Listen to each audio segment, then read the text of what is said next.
What's going on, everyone? Sid Gordon here with Core Medical and my buddy Mel Chancey. In a second, I will be introducing two other guys that have been with Core Medical for a long time. They're amazing. And Mel, thanks for coming over. Always, again. brother. You know I love coming over here. I mean, it's great. We get so much done. We do. Well, I do. No. You do, and My I try to staff follow doesn't. in suit, right? Yeah, I'm a little disruptive over here, It's but okay. because I love everybody. Yeah. So today I have Brandon Blair. Brandon Blair played semi-pro hockey for a while. Got some cuts going on for him here. Oh, wow. Back in the day, I hope you won this fight, because if not, it was the only fight you didn't win. There he is getting after it. I think that's you, right? Yeah. Yeah. How'd and you find that? I know what I'm doing, brother. And yeah, that guy just got his ass kicked. Yeah. So Brandon, pro athlete all of his life, amazing athlete, trying to get me to have a boy so he can teach him how to play hockey. Really helpful in my household. And you came aboard with Core, 6.5 years ago? Yeah, let's call it 6, yeah. 6, and he's been amazing. Really grown over the last 2 years. We're gonna have a lot of time to chat with him in a little bit, but he's been an amazing attribute to Core, part of my family, both in and outside of work. I just want to thank him. And then we have the OG, Matt Stevens, with us. And Matt wasn't ready for this one, but as I'm talking about how great Matt is, we can watch this clip as well. This is Matt Stevens against one of the largest human beings ever in the finals at Naga in Boca when Matt and I trained jiu-jitsu together. And, he was an athlete his entire life, good wrestler, amazing at jiu-jitsu. We trained a lot. He beat their brakes off me because of a lot of reasons. But as you can see, this person's in a lot of trouble here. But Matt's been amazing with Core as well. He manages a very large book. One of my best friends in the world. Our wives are super close, and both these guys, so much trust in them, and I really appreciate you guys coming on today. Thanks for having us. Thank you. Two of our very successful patient coordinators, because you guys put the time and the personal touch in, and I know that from filling both of your books, right? And as everybody knows, I'm a stickler when my patients come in and of how everybody gets treated. And Matt and B, you guys are top notch. So I wanted, we wanted to share that with you guys here and pump you up, so you guys, you guys know that. It's definitely appreciated for the feedback as well. Yeah. Thank you. Yeah, very well. So Matt, talk a little bit about your background, where you came from, how you ended up here at Core, and kind of the development over the past 15 years at Core, and 5 before that. Short and condensed version, I guess. Like lots of people went off to college, had no idea what I was going to do. Ended up getting a psychology degree, and not using that probably at all. And Except on me. Yeah, maybe a little bit then. But then bounced around a couple different jobs, did finance, and that's where you and I met, of course, originally. Ended up in mortgages, and just about to say goodbye to the industry entirely when I met you. And then we gave it one last shot. After that, still trying to figure out where to go, what to do, and you started this thing, and I had a little bit of background in it as a patient, so it just seemed totally natural to move over to it in a position as far as work is concerned, just having a little bit more personal touch, a little bit more of what to expect. So I was able to convey that to the guys that I work with and let them know kind of what to expect as far as the day-to-day, the medication, how it's going to work, and it just kind of seemed like a great transition. And 12 years later, here I am. So.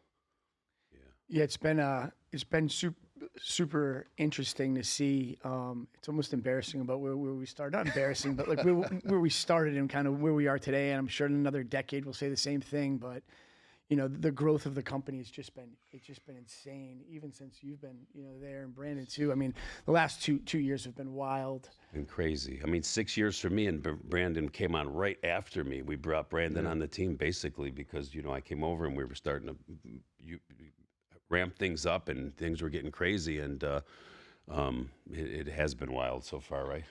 Yeah, I mean, it's been quite the ride. So B, give us a little background, brother. I grew up in Coral Springs, Florida. Here for a short while. I went to Jacksonville, Florida to go to college, and ended up in Canada playing junior hockey around age 20. Signed a minor league deal at 21, hurting myself over the years. I moved back here at 25, Started working for you by 26, 25, 26, and I'm still here. Well, you were going through an injury, a shoulder injury when Yep. when we met. You want to talk a little bit about that? Yeah, I had a couple shoulder surgeries. They were definitely related to hockey. Probably not taking my time in the gym on the military press, doing stuff a little too heavy when I thought I had more gas in the tank, and just ended up tweaking something and got some work done on it. Now we're here. Well, it's crazy how, we talk about on this podcast a lot, like how your life direction changes from injuries and stuff, right? So like the stuff that Matt was just doing on the screen there, like I can't do anymore, because I'm like a bionic man. But like those situations bring you into something like new and sometimes even more amazing, right? Like, yeah, absolutely. Like even with you going to prison, like you probably thought that was going to be like the worst, the end of, maybe not, but it pushed you in a different direction. 100%.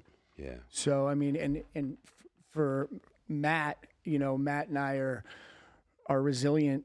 We've been resilient together. We've been in, 3 industries together, and each time one was coming to an end, we were both shitting our fucking pants. And it's true. Like, we've made a shitload of money and then been broke together, and then a shitload of money and then been broke together. And like, there's been some stability here, which is like amazing. I talk about that quite a bit. One thing that's really important for the viewers to understand is like your both of your passion for the industry.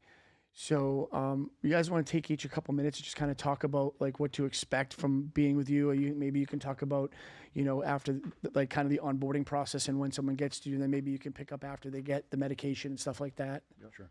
So like I was saying a minute ago, having a little bit of a background as a patient first and then working in the industry, it was probably the best thing that could have happened as far as just anything transitional. Because if you really want to explain to people and help them understand, being there first and foremost, walking in those steps yourself is just golden. So when people get in touch with us initially, there's usually tons and tons of questions, which we want to answer all of them. But the most important thing is that blood work. You really have to get that done first and foremost for the medical team to be able to step in and really give you a breakdown of what you're going to see, what's wrong with you, and really get some root causes of what's happening, what might be contributing to this problem, that problem that you might be experiencing symptoms from. So blood work, you have the consultation with the medical team next, which of course is great because you're in regular contact with someone that actually has a medical degree that's sitting there with you, taking time, answering questions. If you want to know this, that, the other, they're going to go through all of it with you. If they're not rushing you off the phone, they're taking the time to walk through all of it with you. And Matt, let me go back and forth with you for a second because I know this is important.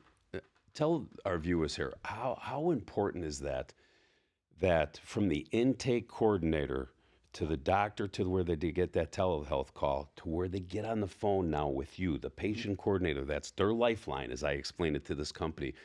How important is them first processes for when that patient gets to you? It makes their minds much more open. They understand, right? Sure. That's an important process, right? What I've been explaining so far, they haven't even spoken to me yet. Right. They're going through all of this initial, and they haven't even gotten to my doorstep yet. Right. Correct. We want to make sure that you have as thorough of an experience, and again, going back to the same thing, but have all your questions answered.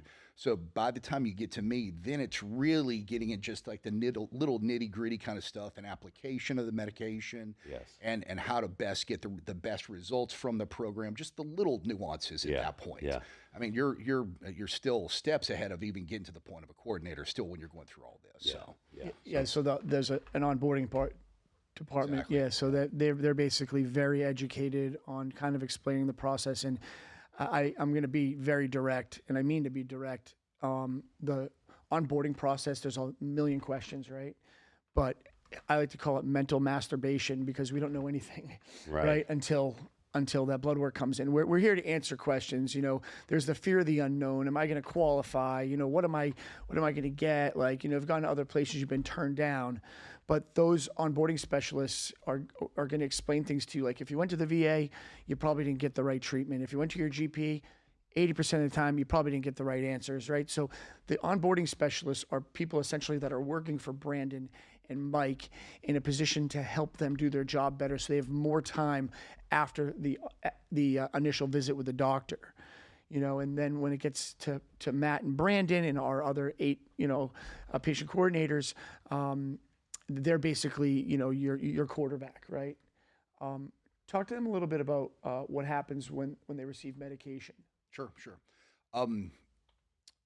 I think for me, and again, going back to my personal experience, the first time I got medication, didn't have an office that I went to directly. I got a set of medication, the directions that are on the side of that bottle, and then that's what I had. It was really like, good luck with it. And I didn't have any experience with syringes, needles, anything of that sort. Never did any black market medication when I was younger, personally, nothing like that. So it was a little bit of a scary situation. When people that I work with get their medication initially, the first thing I do is get on the phone with them, make sure, of course, this is as soon as they get them, let me know that you did receive everything. I send you a specific protocol breakdown typed up email that tells you exactly what everything does, what day of the week to do it, how to draw the medication out directly, how to change the needle heads. This is very specific to each individual patient because not everybody is on the same exact protocol. Right. So I send that over along with demonstration videos and then get right back on the phone once they've looked through these things to make sure there's no additional questions. There's nothing that's still strange and not making total sense for them. And then, of course, at that point, then they take the next step and actually apply the medication. So, yeah. So the first initial round of meds is typically the most complicated one, and it was very difficult before we had the onboarding division for these guys for the patient coordinators to actually have the time to onboard people and then also go through the first round of meds and then injection instructions and then order refills. Now it's a little bit more streamlined and they have some more time and it's been more effective. We got a lot better feedback. Brandon, talk about like your refill process in 10 and 20 weeks and how valuable understanding, maybe that 20-week protocols for you and for the patient itself as far as, saving money for a longer period of time and so on and so forth. Yeah. Everything, all the information I've learned here has come from, me sitting outside of Matt's door like a puppy dog when I first started, listening to him, sitting on the couch, asking him questions in and out. So everything that he's stating is, I've got it straight from him. With the 10-week protocols, we'll be following up with you along the way. The 20-week is always a better bang for your buck. It cuts down supply chain issues. You're getting more meds on hand. We have more notice from the pharmacy if we're going to be running low on anything. And we can always, and on top of it, the price point's better because we have a better buying power from the pharmacy.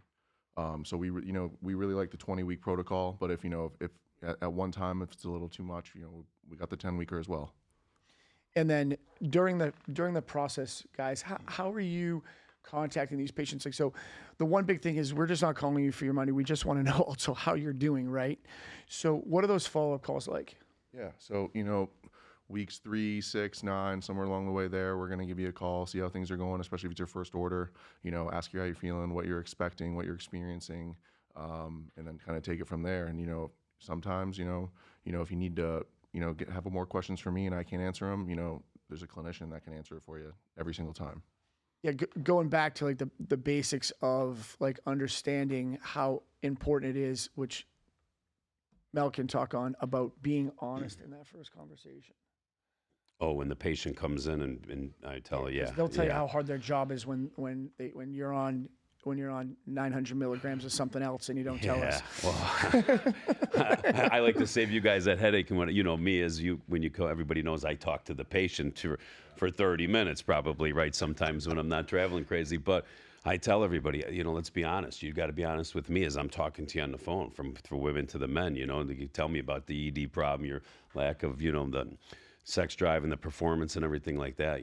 Eases it up by the time they get to you guys. But from the blood work down, guys, we like to tell everybody it's so important because this is not a cookie cutter situation here. Everything is done and tailored from your blood, right? Like, you might come back in and you might be a 32-year-old guy and your testosterone level might be 900, right? And it's picture perfect. You might not get testosterone, but your estradiol might be 100, which is way crazy high, and you might get the anastrozole. Yeah, we've seen it. We've seen so many different situations, right? So, the cookie cutter thing would be testosterone, anastrozole, the HCG, get out the door, right? But we're looking at the blood markers and everything and saying, this is where you guys need to be specifically for you. And I know that's so important, and it goes a long way when we are dealing with the patients and we let them know. And, you know, the great thing about it is when they get the blood work back and they're going line for line, I always say it's not like your wife going into Midas for some breaks and she comes out with a muffler and a new engine later because she didn't know what she was doing, right? They date raped her. Not happening here, right? Not happening here, right? You're going to go down and see the blood. You're not getting what you don't need. And that's the great thing. And, you know, Sid's, we've been like, you know, this from the beginning of time. We've been sticklers like this because we see sometimes not everybody does the right thing, right? And they're just throwing them protocols out. So tailor-made is what I say, what you're going to get when you come over here to Core Medical. Tailor-made, you know. And one other thing that I'm glad you just kind of got onto that, because one thing Sid has done over time is expanded our blood. So the blood work that we do now with the patients that are part of Core, if this is not the same blood work we did 10 years ago, it's significantly more comprehensive. Started 17 panels. Yeah, I mean, we're up. You've added what, 10 panels over the years, approximately, somewhere in that neighborhood. Yeah. That's a lot of blood work. And when you look at our blood compared possibly to another company out there and see exactly what we're pulling, exactly what that's telling us, it's day and night different. Yeah, for sure, man. How often do you see blood work come in from somewhere else that is comparable or is enough for our doctors to treat? 1%. 1%. 1% of the time. And what are you seeing from other companies? Like just basics, like what? Test, CBC, sometimes a PSA. You know, it's very, you know, a lot of other clinics like us, some do have a great blood panel. Most PCPs don't check enough blood, in my finding, for us to be able to treat you. Yeah. Well, and I'll tell you the reason why. So our blood work, I will tell you right now, for what you're getting is probably the cheapest that you're ever going to find anywhere. And the reason why we do that this way is because you can get our blood work done, you can do a telehealth visit and leave if that's what you feel like. If you feel like you're going to get better treatment somewhere else, cheaper treatment somewhere else.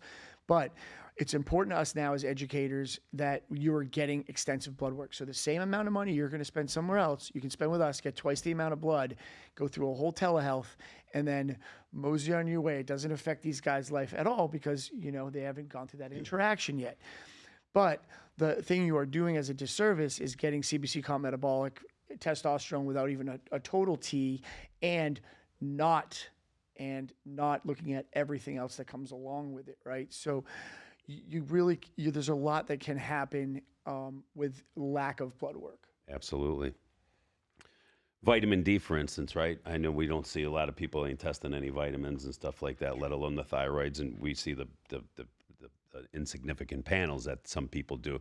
But the vitamin D, I tell the patients, like, listen, if your vitamin D is on the low end, which most people's are, when you get on an injectable vitamin D for that 10 weeks and get that vitamin D up high, it changes the game for your energy, for everything, right? Your stamina, the vitamin D's, and it's a great antioxidant. Well, forget about that. Like what it's doing for you that you're not even feeling, right?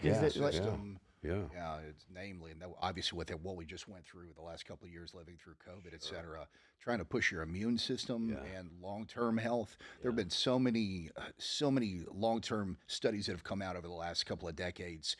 Long-term issues with heart, bone density loss, just so many different things that they've tied directly to D levels over the years. So the biggest thing that I've seen actually, which is wild, is omega-3 CoQ10, vitamin D3 for PTSD, brain trauma, how amazing like that is. I've learned about that in the last year and a half with a few foundations and some of that research. So just because I like to tell people, guys, you're going to feel great from the testosterone, but the overall health is really, really important. Like, you know, you feel like Superman when you feel like Superman when you take a lot of testosterone, but guess what? That's not good for you, and probably the people around you don't appreciate it too much. I've been there, but at the same time, like you need to focus on coming aboard at Core Medical.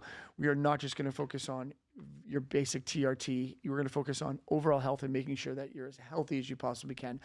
We don't really allow it, suggest it, but a lot of people say, "Hey guys, I use you as my GP too because you're just so much more thorough." You guys have to go see your GP. We want to get the hands on you as well there, and to have a good GP is important. But we are specialists with the HRT and some other overall health stuff that is overlooked. a general practitioner, in their defense, the reason why they're not testing for all this blood work is because, guess what? There's not existing conditions. And what does a GP do? What do? They take insurance. These insurance companies are not going to cover the extensive blood work, and then the patient's up with a copay, and they lose a patient. So in their defense, it's kind of hard to run the business when the insurance companies aren't supporting a good overall health panel. So we need to keep that into consideration as well. Matt, question for you, since you've been here the longest patient coordinator in the company. How many times have you seen somebody come in and get their blood work done, and we catch some markers in them, some A1Cs, some PSAs that are crazy, right? And people had no idea. They thought they were coming in just because they wanted hormone replacement. They weren't feeling good. Boom, boom, boom. Next thing we know, doc's having to tell them, like, hey, man, you're borderline type 2 diabetic. Or already diabetic. Yeah, already a diabetic. Or your PSA's out of control. You have to go see, a specialist and stuff, So we catch some stuff. And that's why I say the blood's so important, right? Yeah. I mean, you've seen it, right? You have things, and there's what's the biggest thing in the country that people deal with health-wise? Weight. That's really just almost the topic of conversation everywhere you turn, everywhere you look on internet, everything. Mm-hmm. So people don't understand that things like elevated A1C have a lot of bearing on your ability to lose weight. Just for example, thyroid. And this is just a couple of little things. Yeah. That if you're not looking at these things, looking at these full panels, you may get a misdiagnosis. You may go on some type of weight loss program that doesn't work for you. Right. There are a lot of other reasons out there, and if you don't see enough that's really letting you know about your exact reasons why you're having that problem, then you're probably not going to be able to get to the finish line. So yeah, awesome. So, B, give me a success story. What do you got? I mean, a lot of them, right? Yeah. I mean, I've never seen so many people send apparel and knives and all sorts of great stuff to one person in my office. I mean, he gets invited to go everywhere. I don't know what's going on, but and he doesn't share any with me. Does he have a lot of women patients? We could be a lot of women patients. I don't. Yeah, I don't give them to him on purpose. Yeah. Matt has them all. Yeah, because he's petrified of Jess. He would never even think about it. He's regifting the stuff to Jess. So yeah, exactly. Success stories are tons. I think I can to say the one that comes to mind. It's normally the guy that's overweight, lacking drive, depressed, can't get in the gym, napping. I hear it all too often, and just a little bit of tea will just transform how they're feeling, and it's great to hear it. And even sometimes their wives are getting on the phone in tears, thanking me. Yeah. It's really gratifying, obviously, work to do, but just to know that you're helping people's lives, livelihoods, families, the whole pack. It's just it's a good feeling. And how about Brandon had a big role in breaking us into the veteran community. One of our patients, Dave, got to Brandon, and Brandon built an amazing relationship with him, and has helped tremendously grow the company based on that one relationship. So you want to talk a little about that, like how that works out? Yeah, I think at the end of the day, like, you really never know who you got on the phone, and if you treat everyone, nicely, and you take care of them, and you give them, you hear them out, and you don't rush people off the phone. You let them hear what they need to say, tell you how they feel. You just never know how that relationship will turn out. It could be anyone you're on the phone with. You don't really know. All you have is a voice. You're talking to me on the phone. You think you probably got some fat nasally guy on the other line, and nasally for sure. Nasally's for sure, yeah. But I feel like you just don't know who you're talking to at the end of the day. Everyone's different. I like to say, B, you make it real personal. When they're talking to you, right? You make it personal. You hear them out. You listen what they're going through. You talk to them. You're letting them know what you've been through, how you understand it, where you're at, how we do things. And there's nothing more gratifying. Tell me if this is true to you guys, than when you get a patient feeling good, and now he's turning his family over to you. And you're getting the family, and the wife, and the friends, and everything. You did a good job, right? And you got that person feeling good. There's jump singing from the top of the mountains, and that's gratifying. I tell the Jarretts and the new guys, the car wrap mics and stuff, I said, that is going to be your biggest gift back to you guys when they're thanking you and calling you up and saying, hey, I want to refer this person to you, this person to you, this person to you, and that's a gift right there.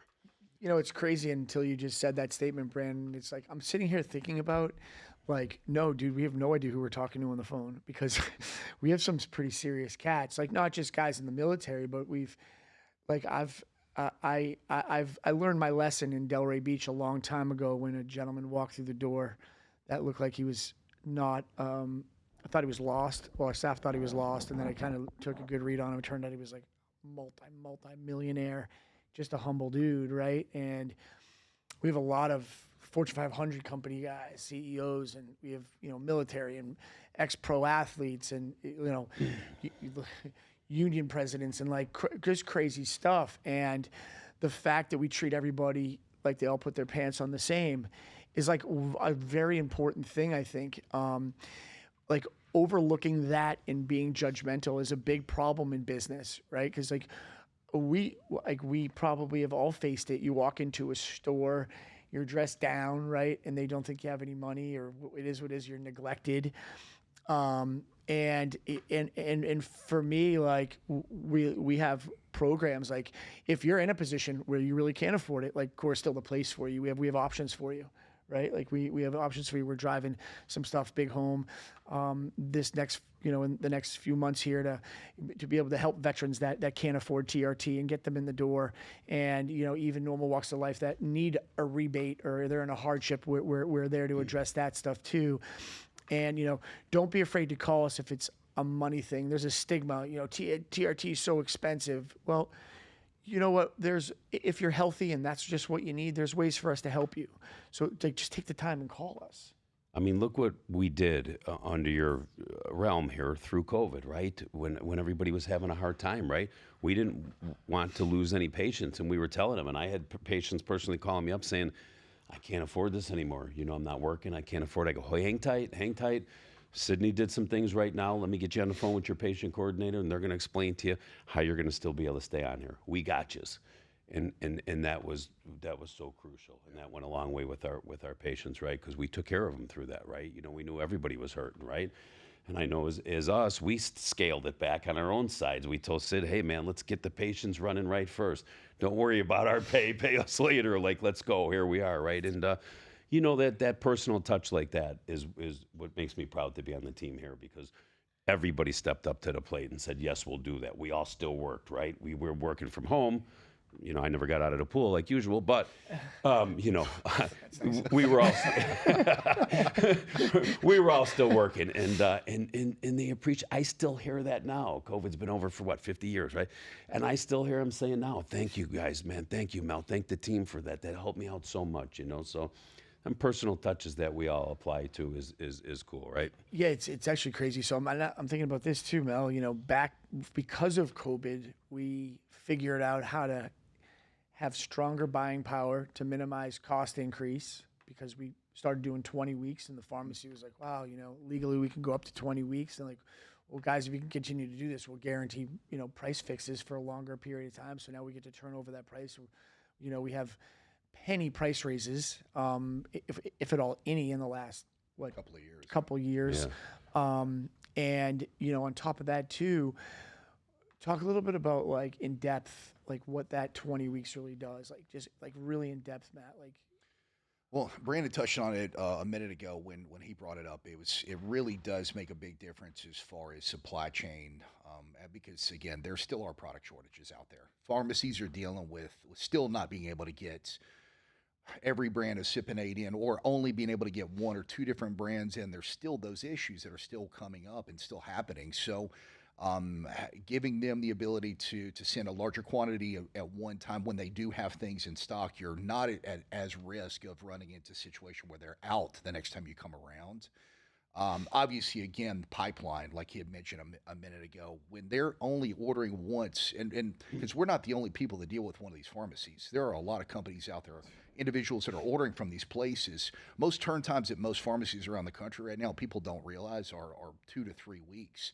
That's just from your order received until they ship it out. A lot of people don't understand that and don't know that. We have some preferential treatment, thank goodness, because of long-standing relationships, but that's not the commonplace around the country. So if we can do something to help the pharmacy by only ordering once approximately every 5 months, as opposed to once every 2.5 months, that's a big deal for the pharmacies. 2.5 touch points instead of 5.5. Exactly.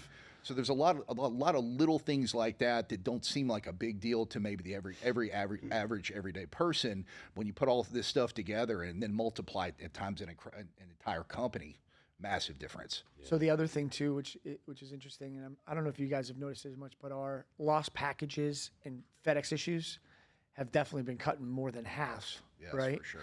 And the customer saying that they don't get medication too has minimized. Would you say so? Like very infrequent anymore now. There wasn't, HCG in my shipment or whatever. And the reason why that is because now we just gave the pharmacy and our staff a lot more bandwidth. They have more time now to slow down. Like we took our 13,000 patients that were ordering 5.5 times a year to 13,000 patients ordering about 2 times a year. That way, you're minimizing the amount of risk and problems on the pharmacy level as well as FedEx, UPS. You guys making a mistake because you're processing a lot less orders. Our back end, our doctors. So there's just a lot of things that come into play. And me as a business owner, I have a lot of gratitude for the patients that have taken the time to really understand we are running a business here, and every loss prevention issue is a blow. In 2008, Matt, I don't know if you remember, we had like 230,000 loss prevention. It was like insane. Wow. It was a lot of people that right out of our pocket. It was crazy. It's gotten better and better just because of policies and procedures we put into place. Pictures of packages, weights on packages, things of that nature. But this year we have fucking 3 times the amount of patients now, and I don't even think we're anywhere close to that. Right. Yeah. Yeah. That 20 weeks was a game changer, huh, guys? Yeah, absolutely. Yeah. So let's talk about let's just talk about like the dynamic of the fronters and how that's kind of changed the atmosphere core and like the ambassadors that we have. I think we should celebrate them a little bit, and both those departments. Like what have they done? Kind of. Yeah, I mean, when I first started, I think Matt can attest to this too. He can definitely attest. Yeah, he was busier than I was, still is. You're getting there. Yeah, it was, I tried to save all my new patients to sign them up at the end of the day, and it could take hours just to get these guys. And now we just, the sky's the limit with a whole team of guys behind us that can, onboard these patients and get everyone, the treatment rather than my end of the day, 3 o'clock, want a nap treatment before I took testosterone. Yeah. Everyone gets, called. I mean, so Brandon had I think he had a record week. It was like 17 referrals or something in 1 week. But to process, 200 orders and go through the signing process up of 17 referrals plus do your follow-up phone calls would have been like you couldn't have gotten those referrals. They wouldn't have got done, yeah. Or you wouldn't have been able to grow to even get those referrals too. As the other side of it too, right? Which is amazing. I mean, Matt will tell you guys to be vulnerable. When we started, what was a good week of referrals? What was a good year of referrals? Wow. Yeah. What, 30? Yeah. Yeah. Maybe something like that was looking pretty solid. If we got 30, if we got 400 referrals in the first 3 years that we opened in 1 year, I was ecstatic. Yeah. Right? Ecstatic. And now we do that in 2 weeks. Yeah, we always say we're going back, we've been here 6 years and stuff. And I remember, a few years back when you're like, I need an onboarding team. I got to hire an onboarding team. I go, for what? What do you mean an onboarding team? What's wrong with these guys? And then you started explaining the process. I'm like, oh, I get it now, yeah. Right? There's no way we could do that. Well, you know what I mean? You know how many patient coordinators we'd had to hire and right? It's amazing, right? And then the onboarding team, right? They love what they do, right? We got guys on the onboarding. I mean, they're probably the happiest people in the company. They're it. I mean, they're all a little bit fucked up, but they're amazing. We got guys on the onboarding team, being a patient coordinator is like the top of the line, right? You guys in a lot of work, but it's like the creme de la creme, right? But we have the onboarding team, and they go, we don't want to leave here. We like what we do. This is perfect. And, they're great at it, right? And I mean, I know you guys appreciate them. you know. Absolutely. And so I mean, the small things that, I mean, the thing is now is, so, I mean, Matt's helped me a lot with policies and procedures in the company. That bounced a lot off of him. I try to stay coachable with my coworkers, right? But the thing is, what I've really noticed is that like those guys have now become professionals, like better at making people understand the process and like really slowing down. We have policies and procedures in place there. We have ways to expedite the sign-up process. We have videos. We have all that stuff. yeah.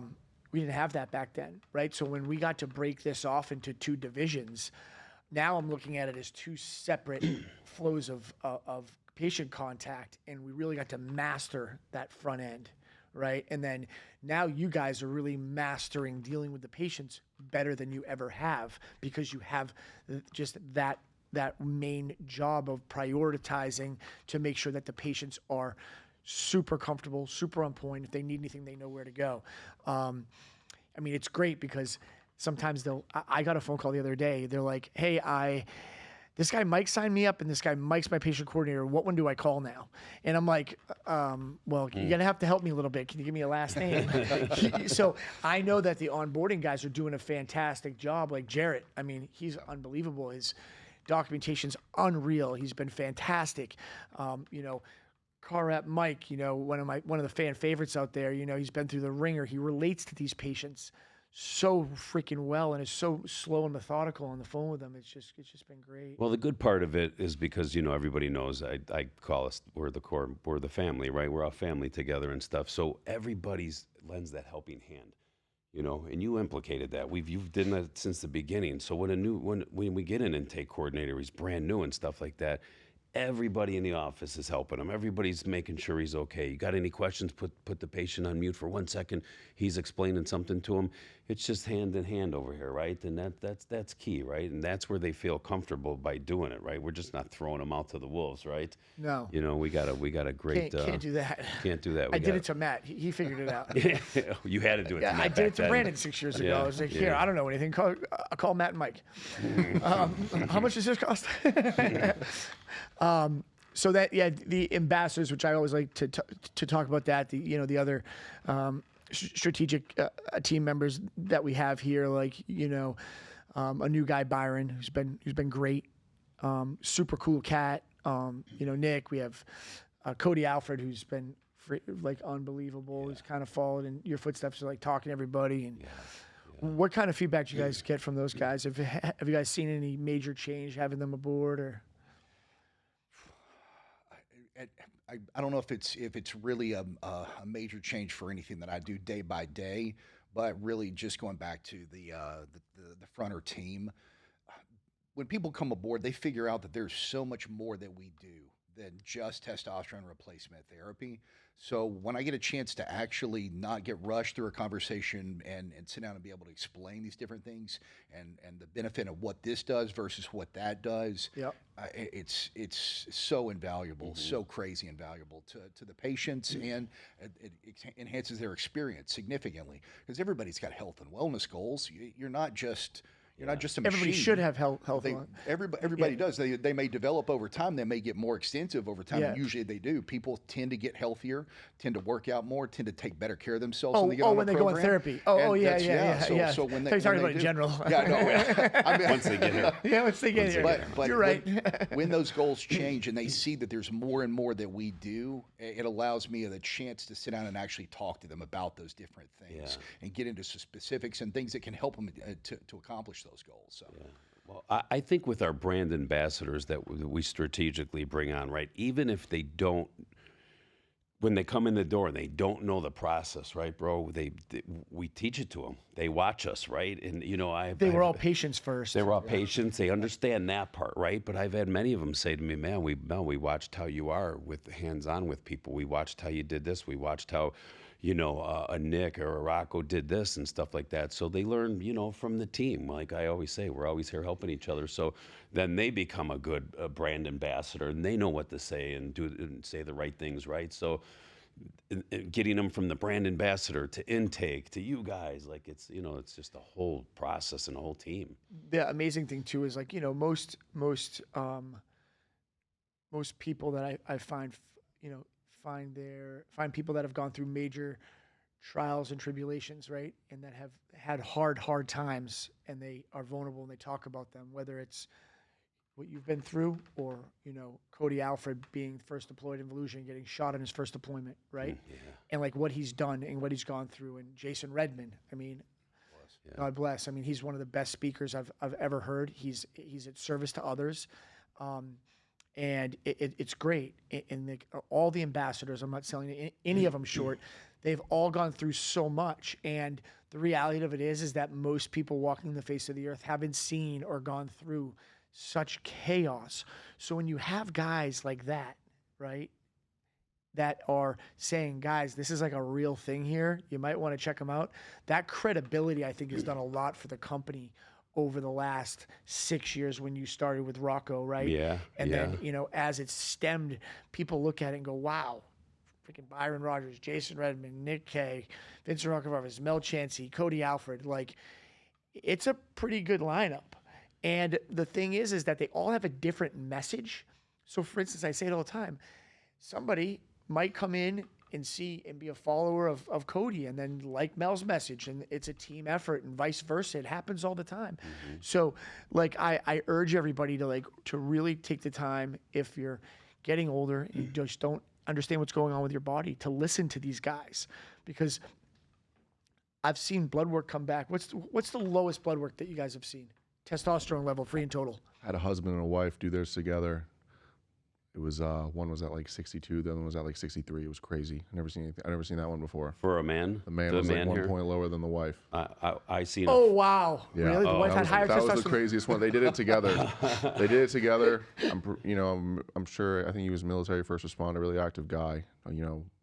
Wife was at 63, husband was at 62. Wow. And that was an eye opener. Oh, yeah, for sure. I seen in the 30s. Yeah, I saw a buddy of mine come in, head down, miserable, jacked. I love the guy.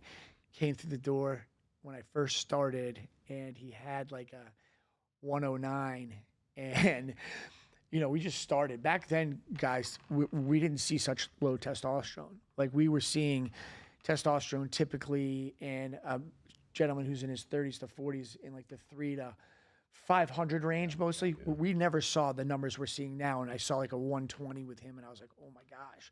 And he was just miserable. And turns out like a supplement he was taking was a precursor of testosterone and suppressing his test dramatically. Yeah. And I mean, like what are some of the reasons why you think it's been like that? Because when we were kids, like, when you were a kid. Yeah. Let's go way back then. When I was 54, when I was a kid. Well, the hormones in the food, right? Let's be honest. Let's keep it real. The hormones in the food, they're pumping these foods full of hormones, right? Estrogen being one of them, the main ones, right? So we're seeing 24, 25-year-old young men come in. The range is 295 to 950 right now, I believe, right? We're seeing these youngsters come in, and they're, 300, 400, 180 and stuff. The estradiol's sky high, or, the young girls who have high estrogen. Back in my day, we didn't see 10, 11, 12, 13-year-old girls fully developed with breast and rear ends, right? All of us old guys go, they didn't look like that back in the day. And I'm like, well, nothing changed, right? This is still happening today. The sex is still the same. What did change is what's going on in the food and the hormones, right? So it's killing the men's overall free testosterone and everything like that, and it's shooting the girls up, and they're going through getting their menstrual cycles and everything at 8, 9 years old. Yeah. They're so full of estrogen, so huge right now. I was talking to one of our doctors the other day, and this is just like maybe to throw it to some of the parents out there. There's a lot of pressure of putting our young children on a lot of antidepressants, depressants, stimulants at such a young age, and when I started this company, if there was a lot of that going on, right? And now we're 15 years later, and those kids that were 15 years old when I started, taking antidepressants and all these drugs because maybe they acted out or couldn't deal with stress, or they're introverted. These doctors talked them into taking a lot of medications. And those medications, which was the comparison he used, are very similar to when we send someone back after being on deployment to the VA and they're given Vicodin, Percocet, Valium, Xanax, Adderall, all this other stuff. And as we know, Percocet, oxycodone, all those things really, really suppress your testosterone, right? So there's a lot of that. There's a lot of that going on too. So just be careful out there with that type of stuff. And it's important that we're like paying close attention to the changes in behavior, the changes in like what happened when we were kids. Like it just wasn't the same way. And I'm definitely seeing I'm definitely seeing overall health get worse and worse as these years are going on. And I don't know if you guys would agree with that or not. Absolutely. Yeah, it's been scary. Yeah. But so I'm gonna wrap it up, but I wanna say something first. So I heard something today that like really rung a bell with me, and it reminded me actually of having you guys on this podcast. And it was an analogy. It was an analogy of like being on a hike with like a bunch of people and having like, going on like a guided hike and the guide getting lost and, someone going, "Hey, you sure we're going the right way?" Right? And that guy's like, yeah, I got it under control. And then like about an hour later, the guy's like, "Fuck, we're lost." And the kid's like, "You sure we're going the right way?" And he's like, "No, I'm not." And so sometimes in business, right, that guide is me, right? Because I get so stuck in it, and the fact that like I've built such a great relationship with you guys, that questioning has really helped me growing through this business. So I want to like applaud you guys for letting me know what I do right and what you don't like. And hopefully there's more that you like than you don't like. In the future, we're working real hard, but like you guys are real true friends, and I owe like a lot of this success to you guys. So thank you guys so much. On our behalf, right? I'll speak for us three here for a quick second. You always say something. Are you teachable? Right? And even though you've owned this business for a long time, but you're still teachable when you throw it out to us and you say, "Hey, Matt, what do you think of this?" Or B, what's going on here with this? Or you call me, Half the times I'm like, "Sid, what are you calling me for?" Right? I laugh and stuff like that. But, you're still wanting to learn, see things. You see things, you make a team effort out of it, which is very, very important because, everybody knows my past and what I used to lead. And, sometimes you got a bunch of maniacs on the team sometimes, right? And sometimes you just close that off. And I'm like, I'm not even asking these guys nothing because they'll have us, we'll be bringing the ATF doorbell, right? But you do a good job of doing that, bro, and keeping everybody, keeping us together and letting us put our input in. I think that's huge for us, and we appreciate that out of you, Yeah, it gets easier when you get older. I'm gonna quote your brother-in-law, John Bernthal, and our dear friend. I'm gonna quote John. Somebody has to walk through the valley. Oh, okay, this is a good one. John says, "I'm a firm believer that somebody has to walk through the valley to be able to help somebody out," right? So, and we get back to them brand ambassadors. All of us walk through some kind of valley, right? Yeah, We've exactly. all been able to be there to help that brother out. And I'm going to quote myself now, and what I always say, there's a fine line when you get down on your knee and you throw your arm out to their brother that's down in that ditch, and you say, "Come on, bro, here I am." But there's a fine line of you pulling him up or him possibly pulling you down. And sometimes in life you got to know when to cut, right? And so it shows you the type of person that is willing to go that extra mile and do that, right? I apologize for cutting him off. I thought he was going to talk about my driving. Oh, My brother-in-law is like, "Sid, you're what does he say about me?" So Sid's got this thing when he drives, right? On the gas, off the gas. On the gas, off the gas. The wheel goes like this. The wheel. Right? The wheel goes like this. When I first got with him 6 years ago, I kept saying, "Is something wrong with him? Does he got like epilepsy? Is he like, what's he doing here?" I'm like, "Fuck, I'm ready to get sick in the car," right? Parkinson's while driving. But then I just see Sid. He's all over the place. He's 2 phones. "Hey, Mel, hey," it's just how he is. So we get used to it, right? 19 FaceTimes later in the car. Yeah, for sure, bro, right? He goes from 100 to 40. I go, "Sid, we're on the highway still. You're doing 10. So we're out in California. I'm getting ready to, shoot John's podcast couple months ago, a month and a half ago or something like that. And we're driving and we get out of the car and I look at John and I go like this. And Sid goes, what? And he goes, what, do you think I'm a bad driver? And John goes, no, Sid, you're not a bad driver. You just, you suck. So we all started cracking up. We're like, amen to that one. He goes, Sid, you're not rude to people. You're just mean. No, you're just not nice. You're just not nice. You know what I mean? John just just very direct. We love John. He's right to the point, he's John. the best. Right. Well, all right, guys. I love you all. And love you. Thanks for taking the time today.